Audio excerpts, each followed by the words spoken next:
ಮಾಜಿ ಪ್ರಧಾನಮಂತ್ರಿಗಳಾದ ಶ್ರೀ ಎಚ್.ಡಿ. ದೇವೇಗೌಡ ಅವರಿಗೆ ಶ್ರೀ ಗಂಗಾ ಸಾಮ್ರಾಟ್ ಶ್ರೀ ಪುರುಷ ಪ್ರಶಸ್ತಿ ಪ್ರದಾನ ಸಮಾರಂಭ.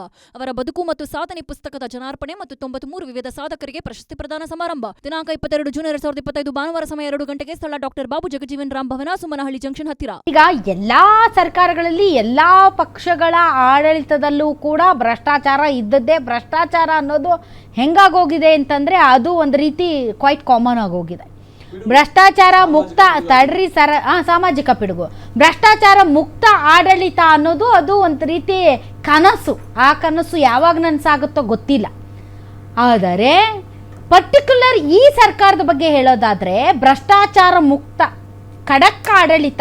ನೀವು ಹೇಳಿದಾಗೆ ಸಿದ್ದರಾಮಯ್ಯನವರ ಸರ್ಕಾರದಲ್ಲಿ ದಿನಕ್ಕೊಂದರಂತೆ ಈ ರೀತಿಯಾದಂಥ ಸ್ಕ್ಯಾಮ್ಗಳು, ಹಗರಣಗಳು, ಬೇಗುದಿಗಳು, ಮನಸ್ತಾಪಗಳು. ಸ್ವತಃ ಶಾಸಕರೇ ಅಯ್ಯೋ ಪಾಪ ನನಗೇನು ಗತಿ ಅನ್ನೋ ಥರದ ಒಂದು ರೀತಿ ಅಸಹಾಯಕತೆ. ಅಷ್ಟು ಕೆಟ್ಟದಾಗಿ ಹೋಗಿದೆಯಾ? ಅವ್ರಿಗೆ ಗೊತ್ತಾಗ್ತಾ ಇದೆ, ನನಗೆ ಅರ್ಥ ಆಗ್ತಾ ಇಲ್ಲ. ಸಿದ್ದರಾಮಯ್ಯನವರು ಯಾಕೆ ಏನು ಅವ್ರಿಗೆ ಹಿಡಿತ ಸಿಗ್ತಿಲ್ವಾ? ಇಷ್ಟು ವರ್ಷಗಳ ಕಾಲ ಆಡಳಿತ ಮಾಡಿರುವಂಥ ಒಬ್ಬ ಮುಖ್ಯಮಂತ್ರಿ ದೇವರಾಜ್ ಅರಸು ಅವರ ರೆಕಾರ್ಡ್ ಬ್ರೇಕ್ ಮಾಡಬೇಕು.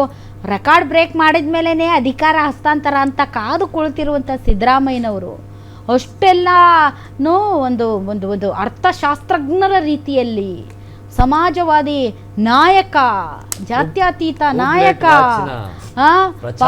ನುಡಿದಂತೆ ನಡೆದ ಸರ್ಕಾರದ ಒಬ್ಬ ಧೀಮಂತ ನಾಯಕ, ಅವರ ಮೂಗಿನ ಕೆಳಗಡೆ ಈ ರೀತಿಯಾದಂತಹ ಭ್ರಷ್ಟಾಚಾರ, ಸ್ಕ್ಯಾಮ್ ಸ್ಕ್ಯಾಮ್ ಸ್ಕ್ಯಾಮ್. ನೋಡಿ, ಯಾವತ್ತು ವ್ಯಕ್ತಿತ್ವ ಎಂತಾದರೂ ಆಗಲಿ, ಯಾವತ್ತು ಮನುಷ್ಯನೇ ತಪ್ಪು ಮಾಡೋದಾಗ ಅವ್ರಿಗೆ ಆತ್ಮಸ್ಥೈರ್ಯ ಹೊಟ್ಟೋಗ್ಬಿಡುತ್ತೆ. ಇಲ್ಲಿವರೆಗೂ ಏನಾಗ್ತಿತ್ತು ಅಂದರೆ ಹಿಂದಿನವರೆಗೂ ಏನೋ ಹಿಂದೆ ಮಾಡ್ತಿದ್ರು, ಏನೋ ಎದುರುಗಡೆಗೆ ಸಿಗಾಕಂತಿರಲಿಲ್ಲ. ಆದರೆ ಯಾವಾಗ ಮೂಡ ಸ್ಕ್ಯಾಮ್ ಆಚೆ ಕಡೆಗೆ ಬಂತು, ಅವ್ರು ಪಬ್ಲಿಕ್ಕಾಗಿ ಅವರೇ ಒಪ್ಕೊಂಡ್ರು. ಇಲ್ಲ ಬರೀ ಏನು 14 ಸೈಟ್ ಮರ ತಗೊಂಡ್ರದು 62 ಕೋಟಿ ಕೊಟ್ಬಿಡಿ ಅಂತೇಳಿ ಯಾವಾಗ ರೆಡ್ ಹ್ಯಾಂಡ್ ಆಗಿ ಸಿಗಾಕೊಂಡ್ರು, ಅವ್ರ ಆತ್ಮಸ್ಥೈರ್ಯ ಅವ್ರಿಗೆ ಕುಸಿದೋಯ್ತು. ನೀವು ಮಾತಾಡ್ಬೇಕಾದ್ರೆ ಮಾತಾಡ್ಬೇಡ್ಬಿಡಿ. ನಿಮ್ಗೆ ಯಾವ್ದು ಸ್ಕ್ಯಾಮ್ ಅಲ್ಲ ರೀ, ನಿಮ್ಗೆ ಲಕ್ಷಗಟ್ಟಲೆ ಸ್ಕ್ಯಾಮ್ ಮಾಡೋರು ನೀವು. ಒಲಿಂಪಿಕ್ ಸ್ಕ್ಯಾಮ್, 62 ಕೋಟಿ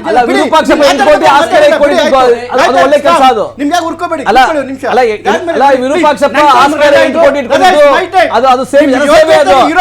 ಜನಸೇವೆ.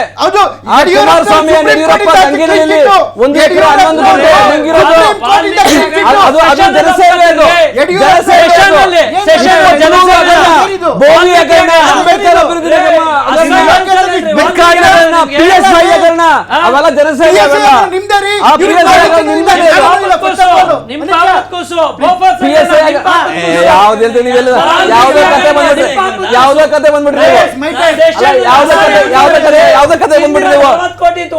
ಯಡಿಯೂರಪ್ಪ ಮತ್ತೆ ಕುಮಾರಸ್ವಾಮಿ 1 ಎಕರೆ 11 ಗುಂಟೆ ನುಂಗಿ ನೀರು 100 ಕೋಟಿ ರೂಪಾಯಿ ನುಂಗಿ ನೀರು ಕೊಡ್ತಾರಲ್ಲ ಇಬ್ರು ಸೇರ್ಕೊಂಡು.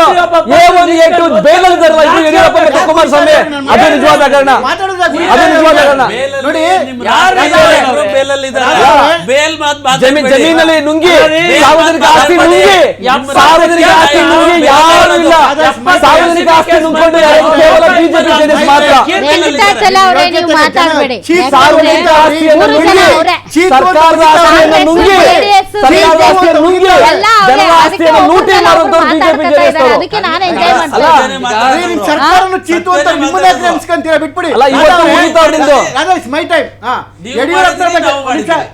ಯಡಿಯೂರಪ್ಪನವರಿಗೆ ಕ್ಲೀನ್ ಚಿಟ್ ಕೊಟ್ಟಿರ್ತಕ್ಕಂಥದ್ದು ಕೋರ್ಟು. ಇವ್ರ ಕತೆ ಕೇಳ್ಕೊಳ್ಳಿ. Sonia Gandhi she's on bail, Rahul Gandhi she's on bale.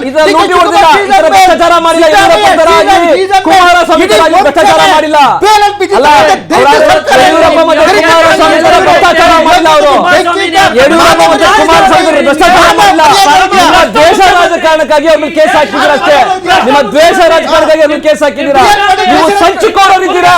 ಅದಕ್ಕೆ ಸಿದ್ದರಾಮಯ್ಯನ ಸಂಚುಕೋರರಿದ್ದೀರಾ. ನೀವು ನಾಗಪುರದವರು ಸಂಚುಕೋರರಿದ್ದೀರಾ. ಅದಕ್ಕೆ ಮಾನ್ಯ ಸಿದ್ದರಾಮಯ್ಯ ನೀವು ಶಿಕ್ಷೆ ಪ್ಲಾನ್ ಮಾಡಿದ್ರಿ. ನಾಗಪುರದ ಸಂಚುಕೋರರ ಸಂಚು ಪೊಲಿಸಿಲ್ವಲ್ಲ, ಅದಕ್ಕೆ ನೀವು ವಿಚಿತ್ರರಾಗಿದ್ದೀರಿ. ನಾಗಪುರದ ಸಂಚುಕೋರರ ಸಂಚು ಪೊಲಿಸಿಲ್ವಲ್ಲ ಸಿದ್ದರಾಮಯ್ಯ ವಿರುದ್ಧ, ಅದಕ್ಕೆ ನೀವು ವಿಚಿತ್ರರಾಗಿದ್ದೀರಿ. ಅಂದ್ರೆ ಜನಕ್ಕೆ ಗೊತ್ತಾಗ್ತಾ ಇದೆ, ನೀವು 3 ಜನನು ಒಬ್ರ ಮೇಲೆ ಒಬ್ರು ಆರೋಪ ಮಾಡ್ಕೊಳ್ತಾ ಇರೋದು ನೋಡಿದ್ರೆ ಎಲ್ಲರೂ ಅವರೇ ಅಂತ ಡಿಸೈಡ್ ಆಗ್ತಾರೆ ಜನ. ಜನಕ್ಕೆ ಗೊತ್ತಿದೆ. BR ಪಾಟೀಲ್ ಸಿದ್ದರಾಮಯ್ಯ ಸಿಗಿಸ್ತಾವ್ರಂತೆ. ಇದು ಹೂವಾಚ ಅವ್ರದ್ದು.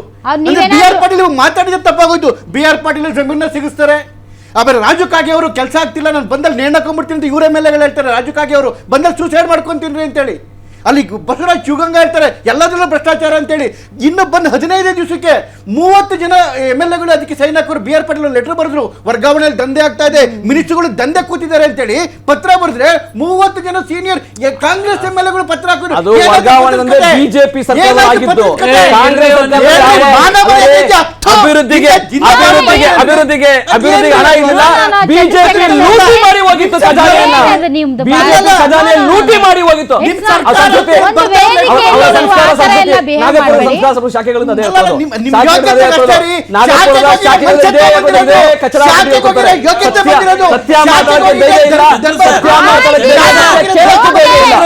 ಚಂದ್ರಶೇಖರ್ ಅವರೇ,